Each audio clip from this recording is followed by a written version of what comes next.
Hi friends, ఇవాళ morning నుంచి బయట వర్షం పడతానే ఉంది. వెదర్ చల్లగా ఉంది. రైస్తో నేను వడలు వేద్దాం అనుకున్నాను. ఫస్ట్ రైస్ని తీసుకుని బాగా స్మాష్ చేసుకున్నాను. దాంట్లో కొంచెం పెరుగు, కొంచెం రైస్ ఫ్లోర్, కొంచెం బొంబాయి రవ్వ, ఆనియన్స్ కట్ చేసుకుని వేసుకున్నాను.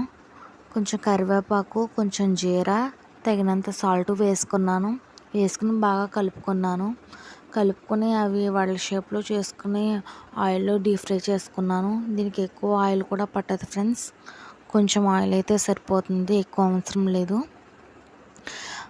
ఇవి బాగా డీప్ ఫ్రై అయ్యాక బ్యాక్ సైడ్ తిప్పుకోవాలి, లేకపోతే విరిగిపోతాయి ఫ్రెండ్స్, వడ షేప్లో రావు మనకి. అందుకే బాగా కింద రోస్ట్గా ఫ్రై అయ్యాక బ్యాక్ సైడ్ కూడా తిప్పుకొని అలాగే రోస్ట్గా బాగా ఫ్రై చేసుకోవాలి.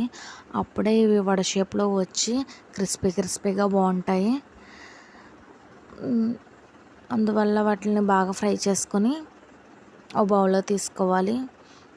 నేను వేడిగా ప్లేట్లో పెట్టి మా హస్బెండ్కి ఇచ్చాను.